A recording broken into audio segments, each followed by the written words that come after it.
The first time my son said it, he didn't even look up from the little black rectangle of his phone. We were standing in my own kitchen, the one that still smelled faintly like cinnamon from the apple bread I'd baked that morning, and he was leaning against the counter like he owned the place, like I was the one visiting. "You don't pay rent. You don't live here," he said. And then he flicked his thumb across the screen, as if that sentence was just another notification to clear. I was 63 years old, a widow, and I lived alone. At least I used to, until my son, Nathan, moved back for a little while. The late afternoon light was slanting through the blinds, striping his face in pale bars, and my hand was wrapped around my old brass house key on its worn leather fob, like it was the only solid thing in the room.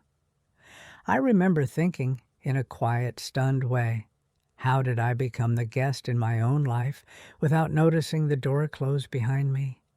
Maybe you've had a moment like that, one sentence that turns the air in a room cold, even when the oven's still warm.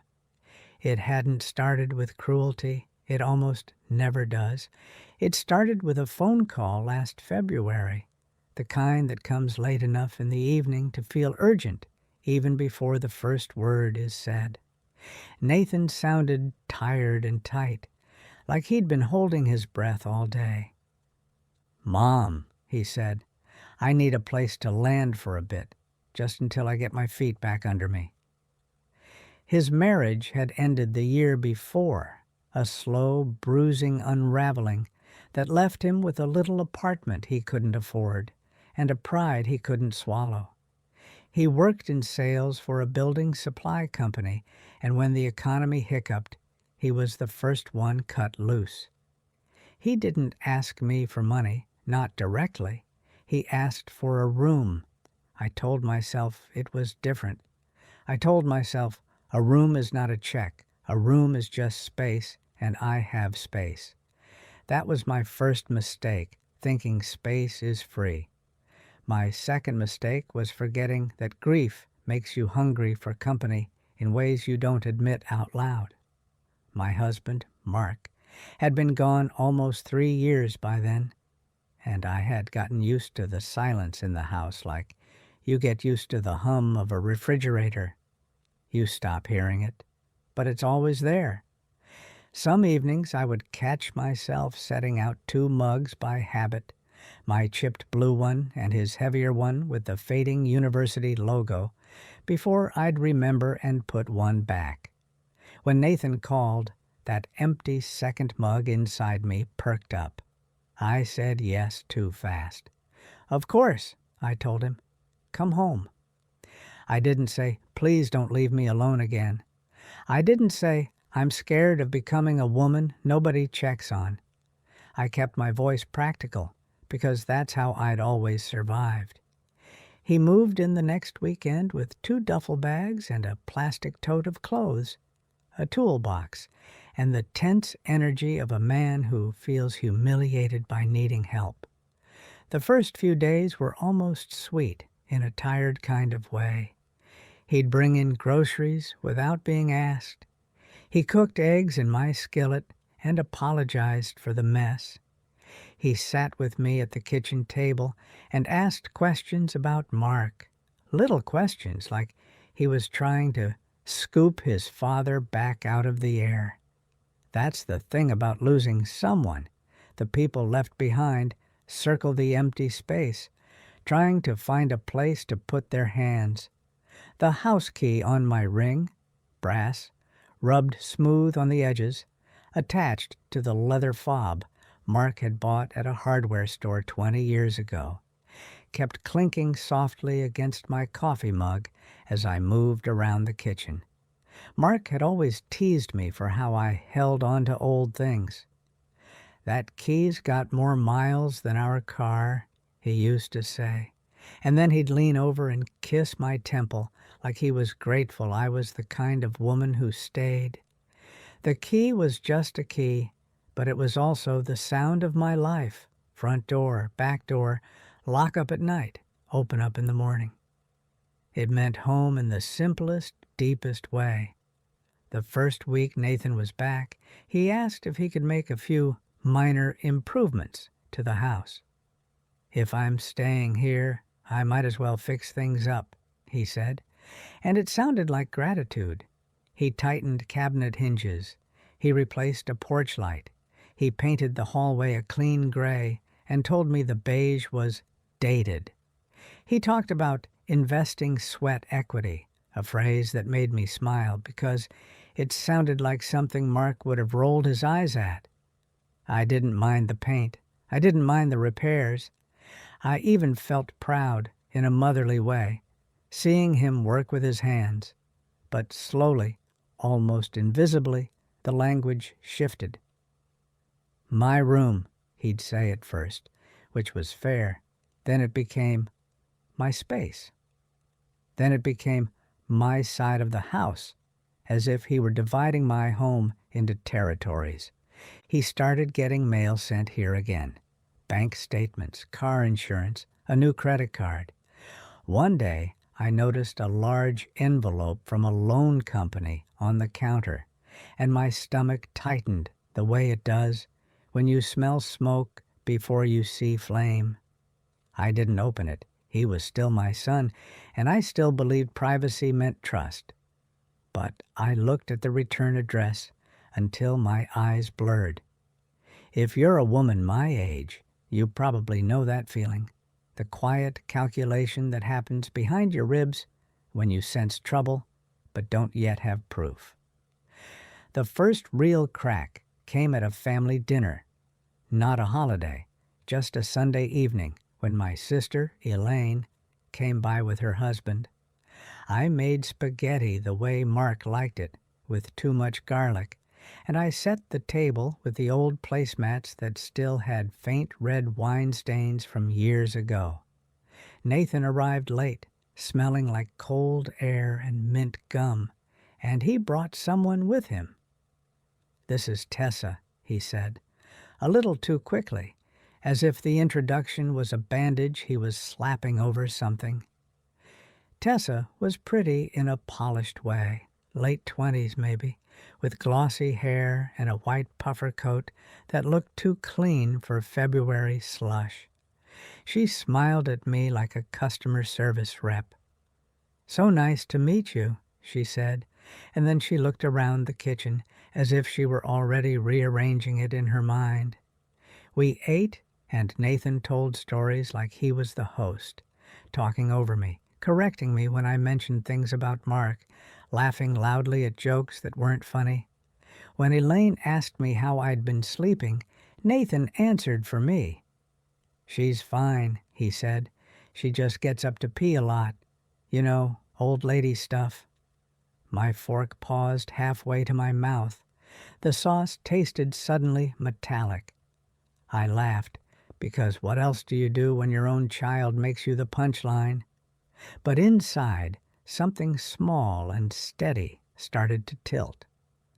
I saw Elaine's eyes flick to mine, soft with concern, and I wanted to tell her not to worry, that it was just Nathan being Nathan, that he was stressed. Maybe you've sat at a table like that yourself, smiling too hard so nobody sees your throat tighten. After they left, Nathan didn't help clean up. He walked Tessa out to her car and stayed outside for 20 minutes in the driveway, laughing in that private way people laugh when they think the house belongs to them. I stood at the sink and scrubbed plates that didn't need scrubbing, the hot water stinging my hands, and I watched the steam fog the window until his shape outside became a blur. That night I lay awake, listening to the house settle, the old pipes clicking, the faint thump of Nathan's footsteps above my bedroom as he paced. Mark used to say the house had its own language at night. "Just the bones talking," he'd whisper. That night the bones sounded nervous. A memory slipped in as quietly as a draft under a door. Mark and I, 30 years ago, sitting on the living room floor before we even had furniture, eating cheap takeout Chinese out of cardboard boxes. The house smelled like fresh paint and sawdust. Mark held up the brass key, grinning like a boy. "We did it," he said. His hands were rough from working overtime at the plant, but he cupped that key like it was something sacred. I remember the way the key looked against his palm, small, ordinary, powerful. Back then, home felt like a promise we could hold. Now, lying in my bed with the same key on my nightstand, I felt like the promise had been rewritten without my consent. Nathan's presence changed my routines in ways I didn't notice until I did. The TV volume was always higher. The thermostat was always lower because he liked it crisp. He started buying different groceries, protein shakes, expensive coffee pods, and the pantry filled with things I didn't recognize. My little pleasures, the afternoon crossword, the slow cup of tea, became interrupted by his phone calls, his pacing, his sighs. He'd leave his shoes in the hallway like a barrier, his jackets draped over chairs like he was staking claim. And then he started inviting Tessa over more often. At first she came for dinner, then she came to hang out. Then she came with overnight bags. I noticed her shampoo in the shower, sweet, floral, too young smelling, and her makeup bag on the bathroom counter. One morning, I came downstairs in my robe and found her sitting at my kitchen table in leggings and socks, sipping coffee from my chipped blue mug like it was hers. "Oh," she said, looking up, and she didn't stand. "Nathan said you don't mind." Nathan came in behind her, shirtless, scratching his stomach like he was in a bachelor apartment, and he said, "Mom, we're just having coffee. Relax, relax." That word became his favorite. It's a clever word because it makes your discomfort sound like a character flaw. I told myself it's temporary. I told myself he's hurting. I told myself Mark would want me to help. That last one was the sharpest hook because it sounded like love, but it functioned like a leash. Mark had been a generous man, the kind who lent tools to neighbors and never asked when they'd come back. On his good days, that generosity made our life warm. On his bad days, it made him tired. I'd watched him come home from the plant with his shoulders sagging, and I'd rub his neck and say, "You can't save everyone." He'd smile and say, "I'm not saving, I'm just doing what's right." After he died, I clung to that idea like a religion. Doing what's right. I thought doing what's right meant letting Nathan fill the empty rooms. I didn't see how quickly doing what's right could turn into being managed. The day Nathan said the rent line was the day I realized I had been demoted in my own home. It happened on a Wednesday, ordinary enough that I'd forget it if it hadn't changed everything. The morning had started with a minor annoyance. I couldn't find my car keys. I keep them on a hook by the door, always have, with the brass house key and the leather fob. That's my system. Mark used to call me the Queen of Systems because I labeled spice jars and kept receipts in neat envelopes. That morning, the hook was empty. I searched the kitchen counter, the dining room sideboard, my purse. I felt that creeping panic you get when something small goes missing, because small missing things can mean bigger missing things. I finally found my key ring in Nathan's jacket pocket, hanging on the coat rack. My brass key clinked against his newer key fob, two lives colliding. I held it in my hand longer than I needed to, feeling the warmth of the metal and the wear of the leather, and I thought, why is my key in his pocket? When Nathan came in later, I asked casually, like I was asking about the weather, "Hey, did you grab my keys earlier?" He didn't even pause.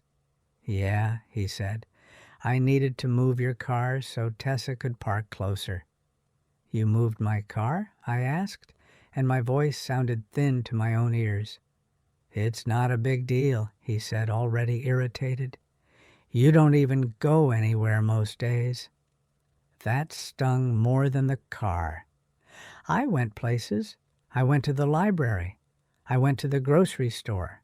I went to my part-time job at the school district office, where I still helped with enrollment paperwork because they were short-staffed, and I liked feeling useful in a place that didn't treat me like furniture. But Nathan said it like my life was a waiting room. I took a breath. "Please don't take my keys without asking," I said, trying to keep it calm.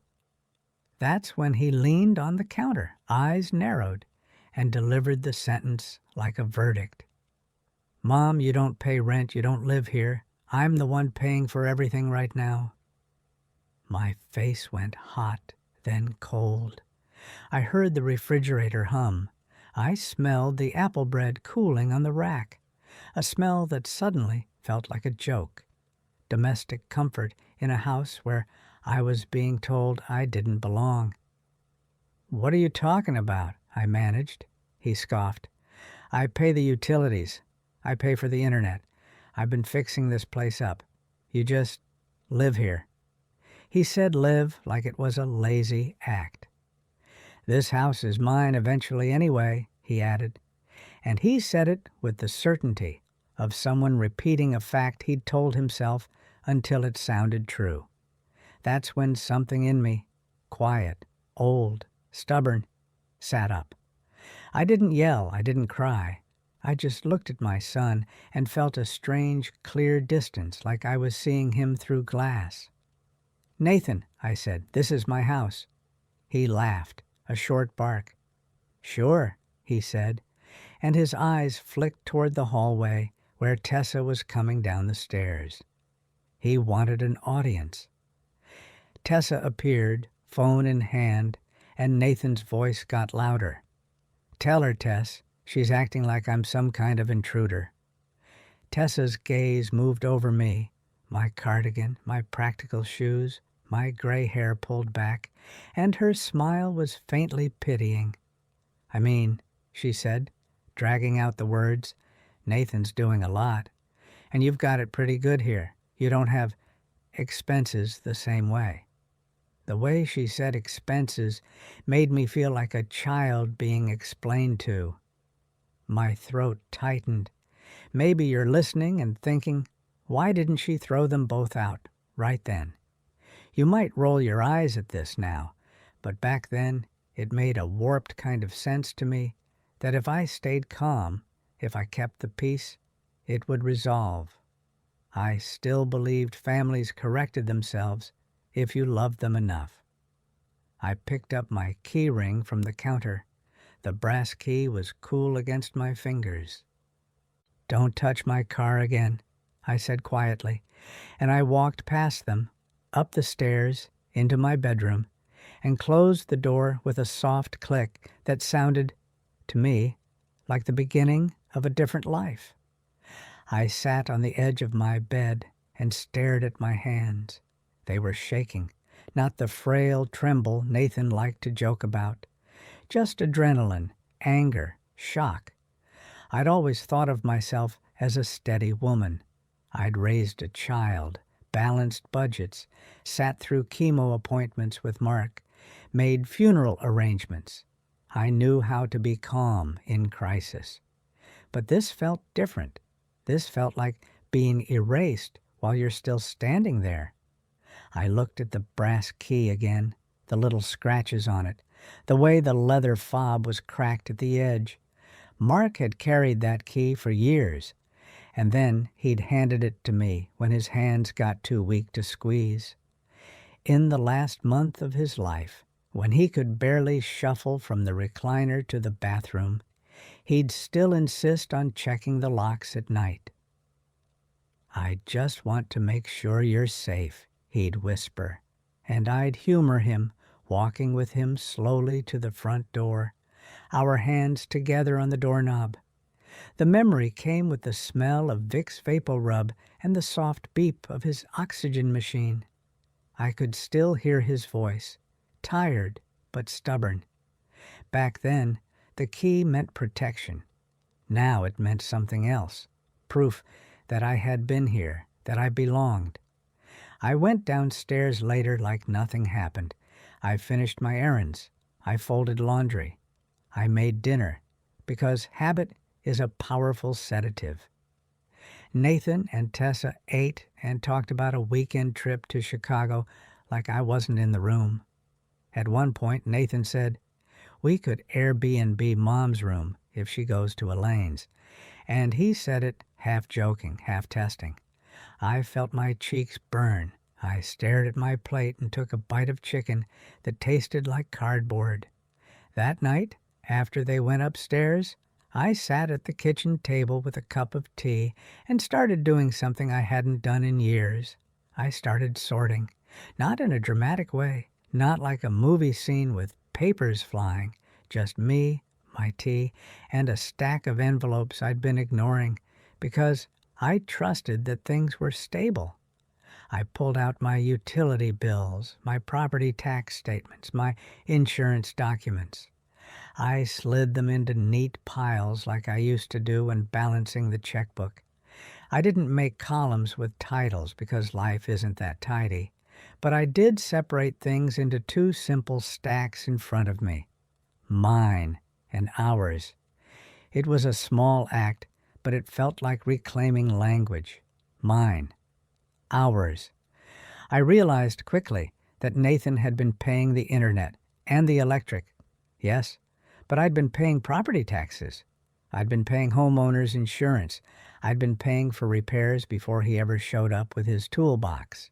The biggest payment, the one that made my stomach drop when I saw it printed in black ink, was the mortgage statement, still in my name, still being drafted from my account each month.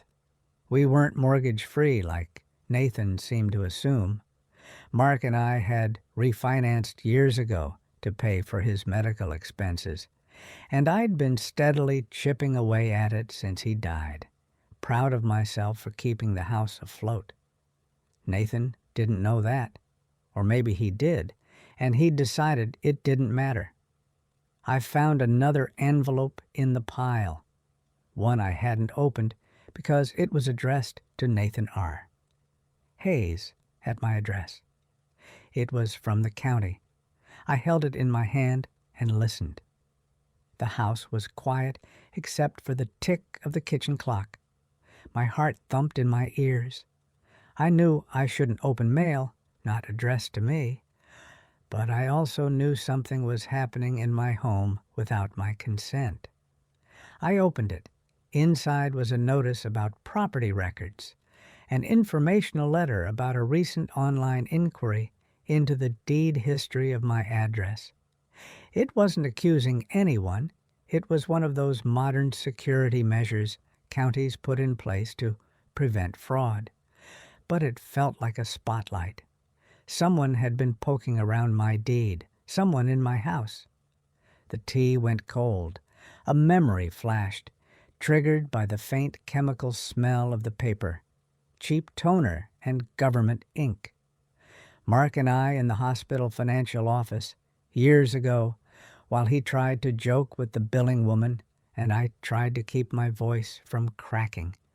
The fluorescent lights had buzzed overhead. I remember clutching our folder of documents so tight my knuckles hurt because paperwork was the only armor we had. We had promised each other we'd never let the bills take our home. Sitting at my kitchen table now, I realized the threat wasn't the hospital anymore. It was upstairs, wearing my son's face. I didn't sleep much that night. I lay in bed and replayed the rent sentence over and over, not because it was clever, but because it revealed something about how Nathan saw me. If I didn't pay, I didn't belong. If I wasn't useful, I wasn't entitled to space. That's a frightening idea when you're a woman in your 60s, because the world already has a habit of looking past you.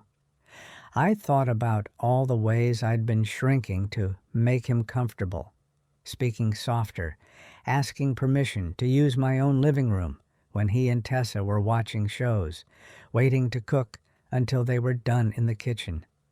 I thought about the word eventually, the way he'd said it. This house is mine eventually anyway. Eventually is a dangerous word. It can justify a lot of theft in the present.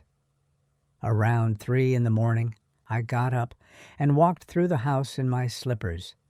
I touched the back of the sofa, the smooth wood of the banister, the framed photo of Mark and me at Niagara Falls, where my hair was still dark and my smile was wide.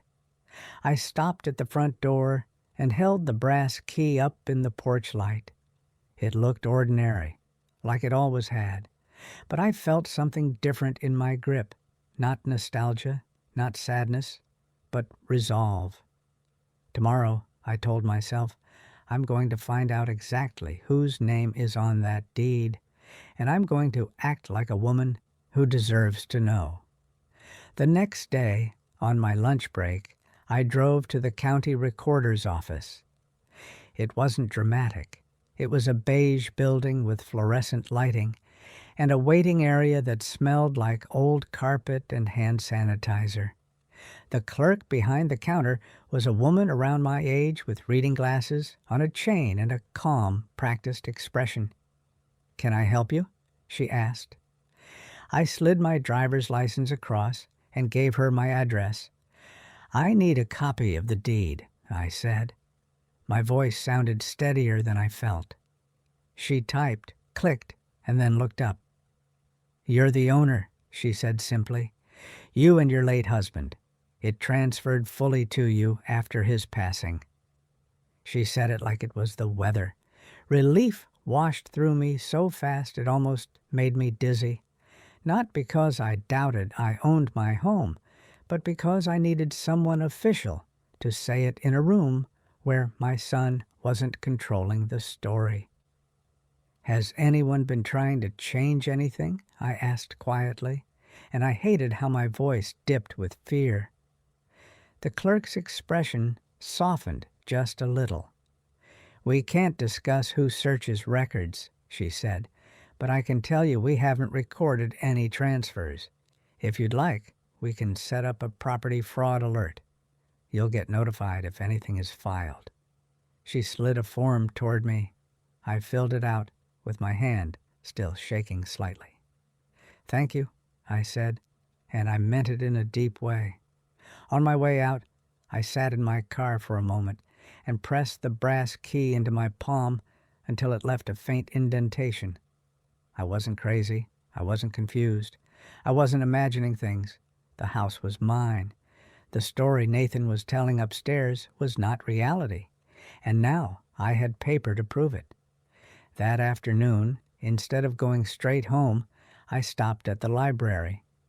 It might sound silly, but the library has always been a place where I feel like myself, quiet, orderly, full of information that doesn't judge you. I asked the librarian, a young woman with kind eyes named Marisol, where I could find information about removing an adult child from your home. I expected her to look embarrassed or pitying. She didn't. She nodded like this was more common than I wanted to believe. "We have some resources," she said, lowering her voice gently, "and we can print forms if you need. Are you safe?" That question, "Are you safe?" made my throat tighten in a different way, because nobody had asked me that since Mark died. "I'm safe," I said. "I just need him out." Marisol helped me find the county's tenant-at-will termination information, the kind that applies even when the tenant is family. She showed me how to draft a simple notice to terminate occupancy, how to send it certified mail, how to document communication. "You don't have to justify it," she said quietly, and then she added, in a very modern, very clear sentence that hit me right in the chest. You're allowed to take your home back without making a speech. I blinked hard. Maybe you've needed someone to say something like that too, simple and permission-giving. I printed the forms. I tucked them into my purse like contraband. When I got home, I found Nathan and Tessa in the living room, feet on my coffee table, eating takeout. The TV was loud. They barely glanced at me. I walked past them and went into my bedroom and shut the door. My heart was pounding, but my hands were calm. I took out my stationery. Yes, I still had real stationery, cream-colored with a small embossed border, because Mark used to say it made our letters look official. And I drafted the notice. I didn't write it like a mother pleading. I wrote it like a homeowner. This letter serves as formal notice that your permission to occupy the residence at address is terminated, I wrote. You are required to vacate by date, 30 days from today. I included that he would need to remove all belongings and return any keys. I kept it factual. No emotion, no accusations, just reality. When I finished, I stared at the paper for a long time, as if waiting for my own guilt to leap out and stop me. It didn't. I thought of Mark again, another memory, sharp and brief, triggered by the scratch of my pen on paper. We were in our early 40s then, sitting at this same kitchen table, writing birthday invitations for Nathan's 10th birthday. Mark was drawing goofy little basketballs on the envelopes because Nathan loved the sport. I'd laughed and told him he was ruining my neat handwriting. Mark had leaned back and said, "Let him have a home he never has to earn." That had been our vow. Nathan's home would be safety, not a transaction. Somewhere along the way, Nathan had twisted that vow into entitlement. I folded the notice carefully. I put it in an envelope. I addressed it to Nathan at my own address.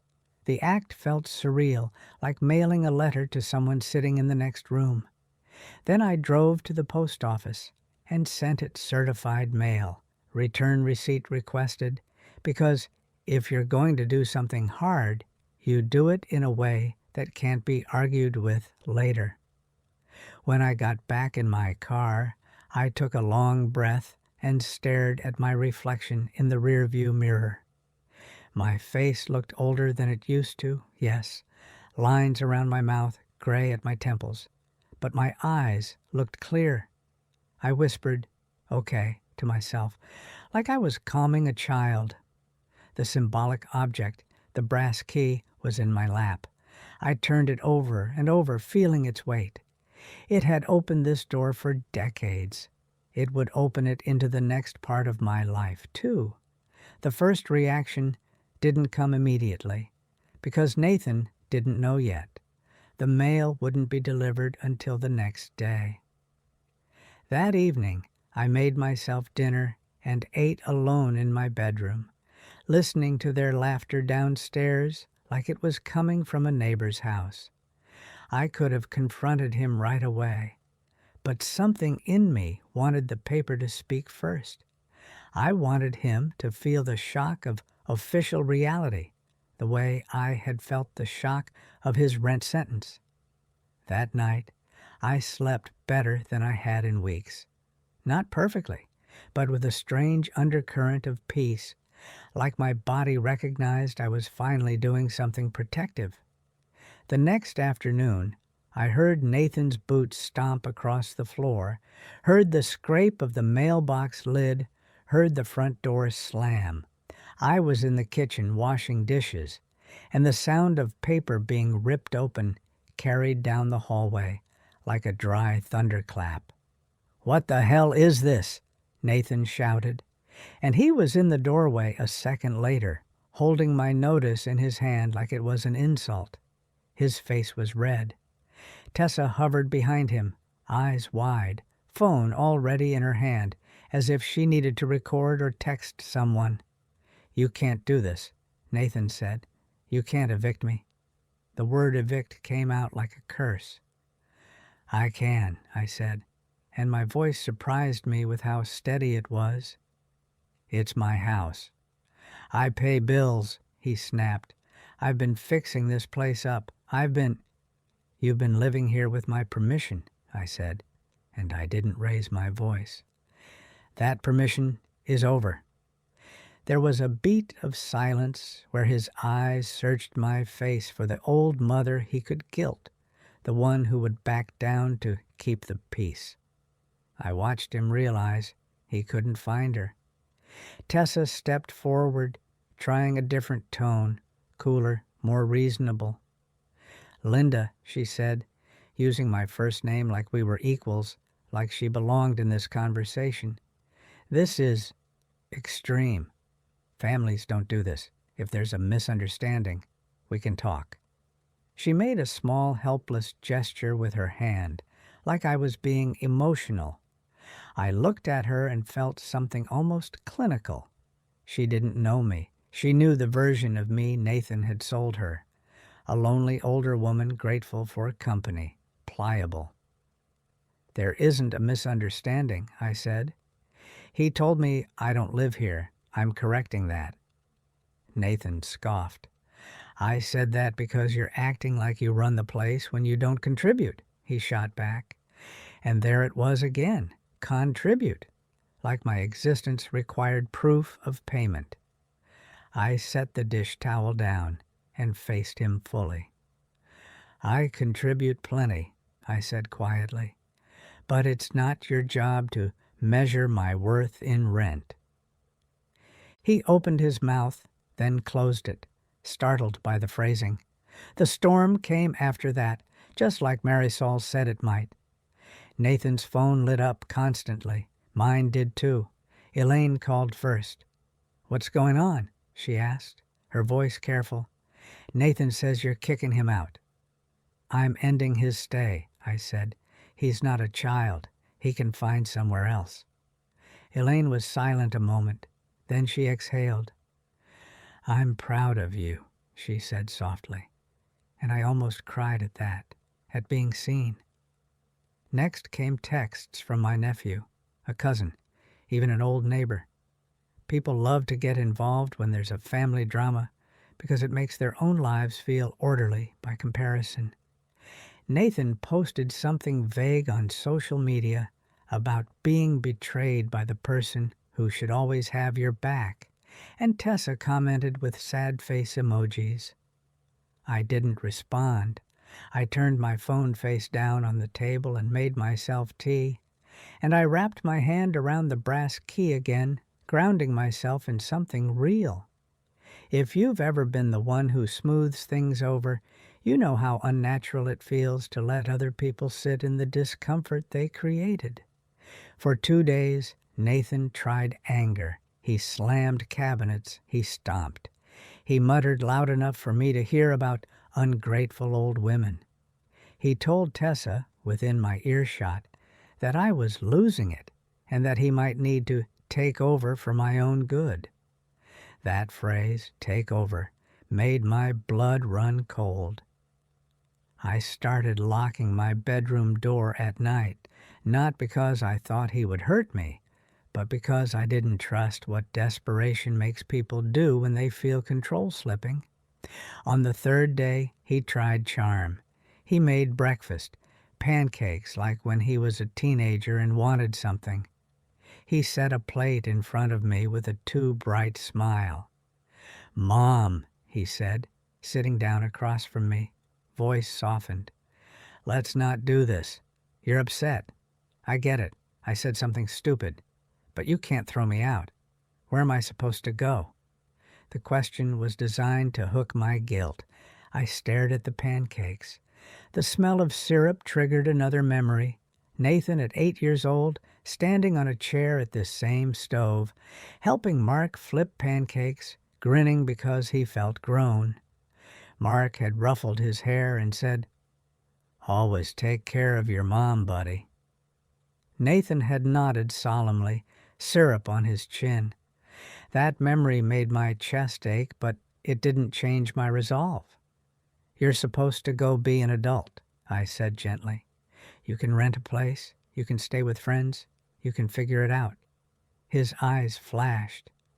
"So you're just abandoning me?" he demanded, and there was the old manipulation dressed up as pain. "No," I said. "I'm not abandoning you. I'm stopping something that has become unhealthy." He leaned back, incredulous. "Unhealthy?" he scoffed. "I'm your son." "And I'm your mother," I said.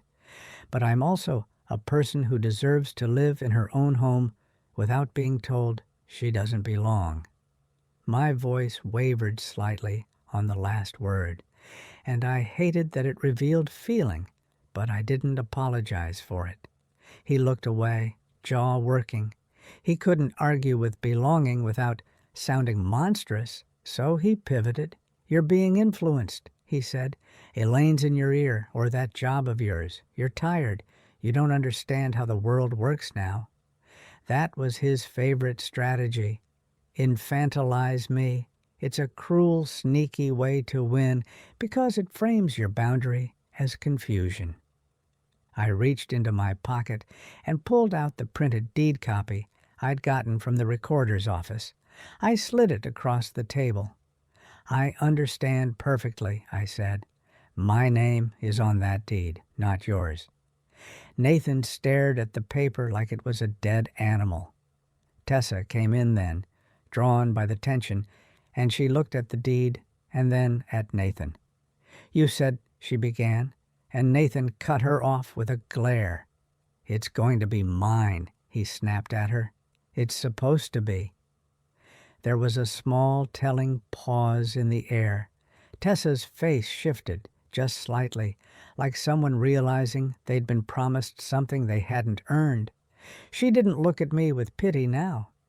She looked at me with calculation, and that, strangely, made me feel calmer. Because I could see the machinery clearly. They weren't fighting for relationship. They were fighting for access. That week was a lesson in how quickly people panic when they realize you're no longer easy. Nathan tried negotiating. "If I pay you rent, can I stay?" he asked one night, and it almost sounded reasonable, but the tone beneath it was still ownership, like he thought rent was the key that would unlock control. "No," I said. "I don't want to be your landlord. I want my home back." He tried guilt again. "Dad would hate this," he said, eyes shiny, and that one landed like a punch because grief is always tender. I closed my eyes for a second and pictured Mark's face, the way he looked in the hospice bed, trying to be brave. Another memory surfaced, triggered by the faint beep of Nathan's microwave as it finished heating something. The hospice room had a similar beep from a monitor, a small mechanical sound marking time. Mark had reached for my hand and whispered, "Promise me you'll keep the house. Promise me you'll be okay." I had promised. I hadn't promised to let our son use that house as a weapon. I opened my eyes and looked at Nathan. "Your father wanted me safe," I said quietly. "This is me being safe." Nathan's expression twisted, and he pushed back from the table like he couldn't tolerate the shift. The power shift wasn't loud. It was just me refusing to hand my grief over as a bargaining chip. 2 weeks before the move-out date, I took another step, not out of spite, but out of practicality. I called a locksmith. I didn't tell Nathan in advance. I scheduled it for a morning I knew he'd be out. When the locksmith arrived, a young man with a clipboard and a polite smile, I felt a brief flare of embarrassment, like I was doing something scandalous. Then I remembered Nathan moving my car without asking, taking my keys, telling me I didn't live here. Embarrassment is often just old conditioning. The locksmith asked for proof of ownership. I showed him the deed copy. He nodded, respectful, and got to work.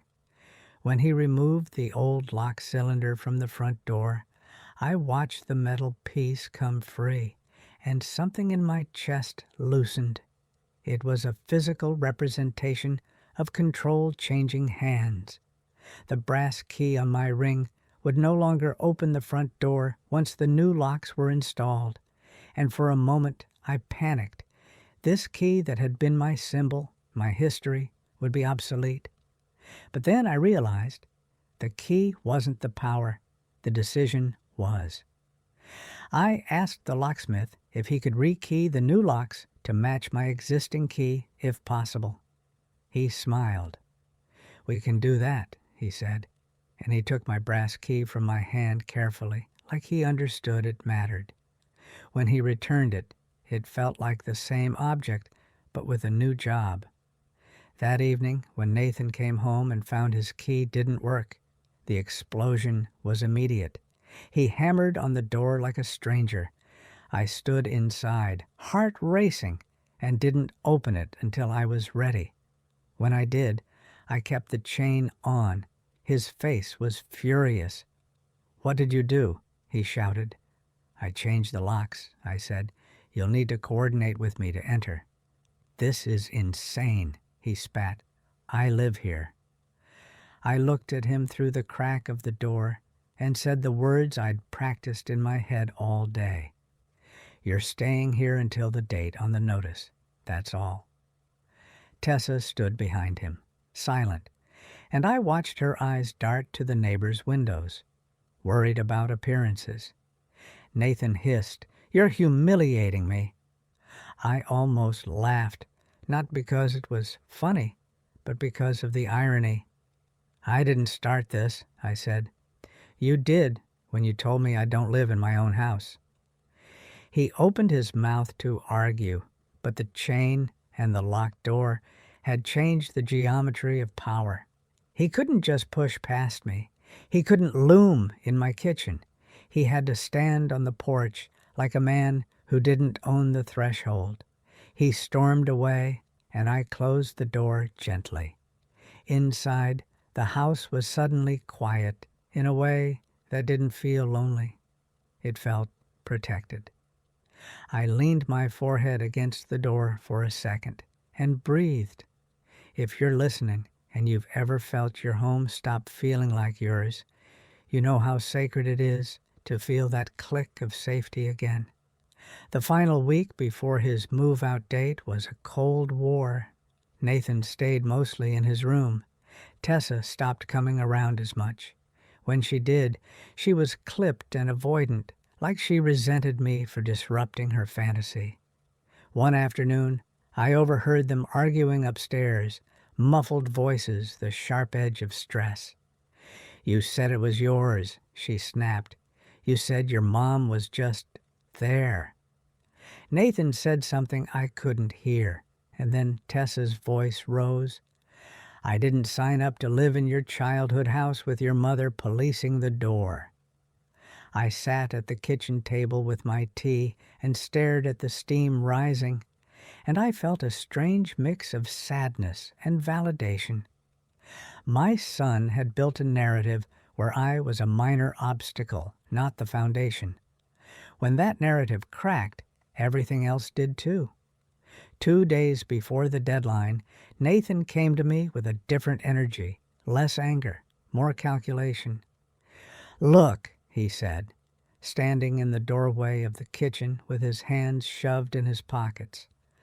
"Let's be practical. You don't need all this space. You're one person. Why don't you go stay with Aunt Elaine for a while, and I'll keep the house. I'll take over the mortgage. I'll handle everything. It'll be easier for you." He tried to sell it like a favor, like he was sparing me the burden of my own life. I stared at him. "Why would I leave my home?"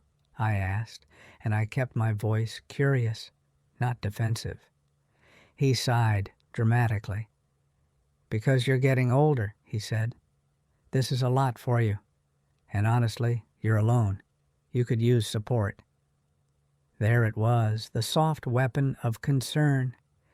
If you've ever had someone wrap control in the language of care, you know how dizzying it can be. I rubbed my thumb over the edge of my brass key. I don't need you to take over, I said. I need you to respect that this is my house. His face hardened.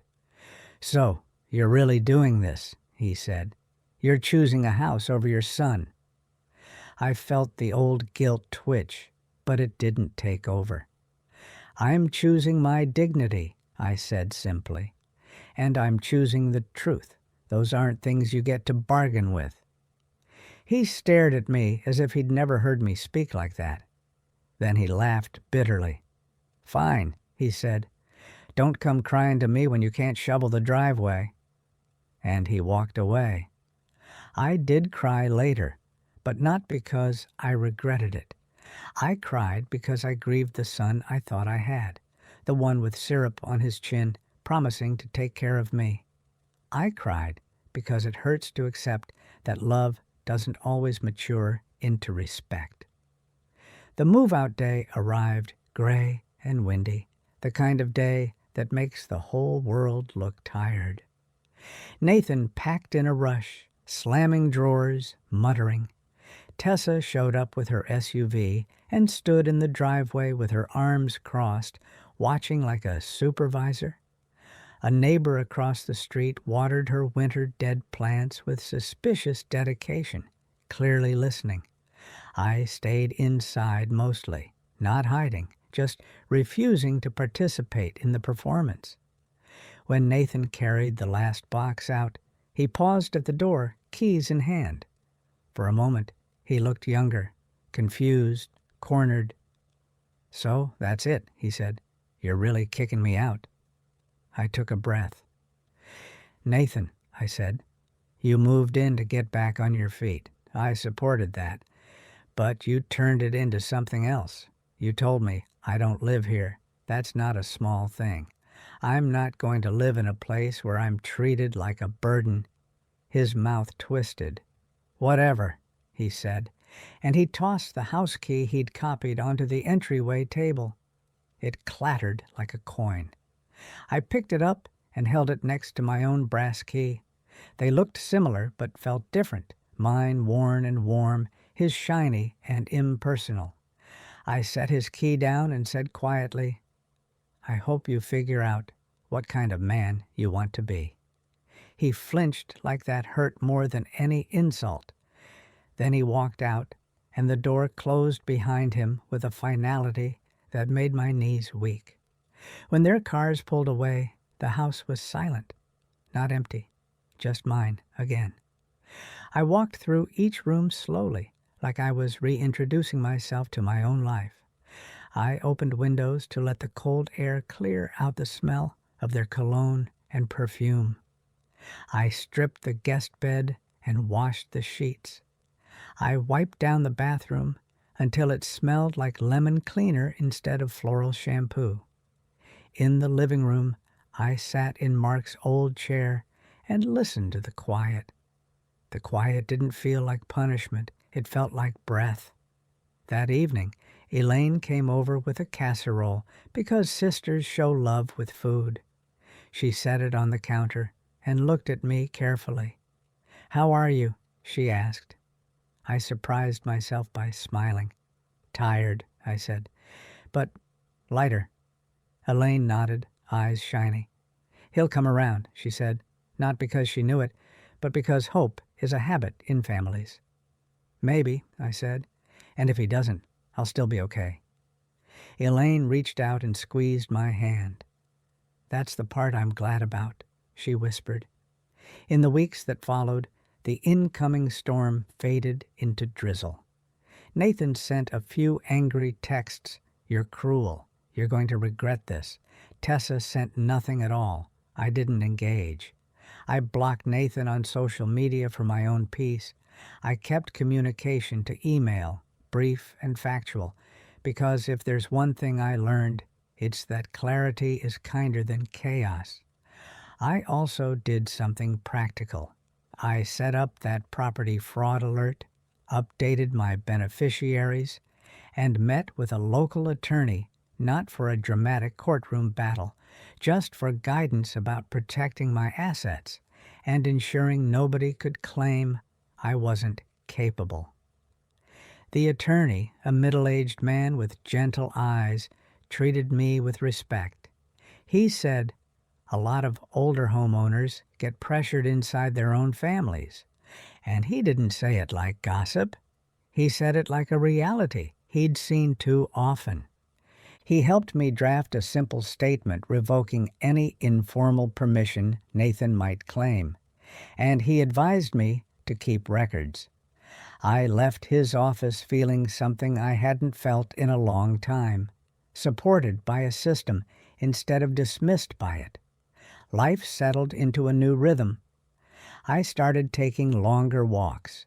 I cooked what I wanted without considering anyone else's preferences. I turned the thermostat up without hearing complaints. I invited Elaine over for coffee, and we actually talked, not just rushed around cleaning up after someone else's mess. I put a small bird feeder outside the kitchen window, and I'd stand there in the mornings, watching sparrows hop and peck, feeling strangely grateful for their simple, uncomplicated presence. Sometimes, late at night, I'd touch the brass key on my ring before bed, the leather fob warm from my hand, and I'd think of Mark. There was another memory, softer, triggered by the sound of an old radio show I started listening to again. Mark used to play it while fixing things in the garage, humming along to commercials. I could almost hear him now, a ghost of a laugh, and I imagined him saying, "Good girl," not in a patronizing way, but in the way he used to when I stood up for myself at the hospital billing office or argued with a contractor. Mark respected strength. He wouldn't have wanted me small. The first time Nathan came back was about 2 months later, on a Saturday afternoon when the sun was bright but the air still had bite. I saw his car pull into the driveway, and my stomach clenched out of habit. I didn't rush to the door. I watched through the living room window as he sat in the driver's seat for a long moment, hands on the steering wheel, as if rehearsing. When he finally knocked, it was quieter than I expected. I opened the door with the chain off, but I stood solidly in the frame. Nathan looked tired. His cheeks were hollowed slightly. "No, Tessa." "Hey," he said. "Hey," I replied. He glanced past me into the house, and I saw his eyes catch on little changes: the bird feeder, the new throw blanket on the couch, the absence of his clutter. "Can we talk?" he asked, and there was something almost boyish in the uncertainty. I nodded and stepped back, but I didn't move aside the way I used to. He had to enter as a guest, not as an owner. We sat at the kitchen table. I poured him coffee in a plain mug, not my chipped blue one, and that small choice felt significant. He stared into the cup. "I was out of line," he said finally, and his voice sounded rough. I didn't respond immediately. I let the words sit there and prove themselves. He swallowed. "I was scared," he admitted. "After the divorce and the job, I felt like everything was slipping. And when I came here, it felt like something I could control." He looked up, eyes flickering with something like shame. "I shouldn't have taken it out on you." My chest ached. Part of me wanted to reach across and smooth his hair, like when he was little. Another part of me, older, wiser, stayed still. "It hurt," I said quietly. "Not just what you said, the way you acted like I was in the way." He flinched. "I know," he whispered. There was silence. The clock ticked. The house held us. "Tessa and I broke up," he said, and he tried to sound casual, but the pain slipped through. I nodded. I didn't gloat. I didn't comfort him like a child either. "I'm sorry," I said, meaning I was sorry for his hurt, not sorry for my boundary. He hesitated, then said, "I need help sometimes, Mom. Not money, just help." And there it was, the old pattern trying to reform. I took a breath and chose my words carefully, because love without clarity is how you end up locked out of your own life. "I can help in ways that don't cost me my home," I said. "I can meet you for dinner. I can listen. I can give advice if you want it, but you're not moving back in." His face tightened, and for a second I saw the old anger rise, but it faded. He nodded slowly. "Okay," he said, and it sounded like he was swallowing something bitter but necessary. "Okay." When he left that day, he hugged me, awkward, brief, but real. I stood in the doorway after he drove away and looked at the brass key in my hand. It had been a witness to everything: the early years with Mark, the raising of Nathan, the grief, the slow invasion, the moment of humiliation, the act of taking my home back. Now, in the quiet aftermath, it meant something new. It meant I could love my son without handing him the keys to my life. It meant I could be kind without being conquered. If you're listening and you're somewhere in a situation where you feel yourself shrinking, maybe in your own home, maybe in your own family, I want you to hear me when I say this. You're allowed to take up space. You're allowed to require respect. You're allowed to let someone be disappointed in you if the alternative is disappearing. Sometimes the bravest thing isn't a dramatic fight. Sometimes it's a calm letter in a cream-colored envelope, a certified mail receipt, a lock that clicks the way it's supposed to. These days, I still live in the same house. I still bake apple bread when the weather turns cold. I still keep that brass key on its worn leather fob, and sometimes I rub my thumb over the smooth edge while I watch birds at the feeder. The key doesn't make me powerful. It just reminds me that I already am. And if you've stayed with me all the way to the end, thank you, truly, from my heart. I'd love to know where you're listening from today. What city or town? What corner of the world you're sitting in while you hear my voice? Tell me in the comments so we can feel a little more connected. If you enjoy these life stories and you'd like to support me, you can use the Super Thanks button here on YouTube. Every bit helps me keep sharing stories like this. On your screen, you should see 2 more stories I think you might like if you want to keep me company a little longer. And if you haven't subscribed yet, I'd be so grateful if you did, so you don't miss the next story. Until next time, take gentle care of yourselves, and don't forget, you deserve to live where you belong.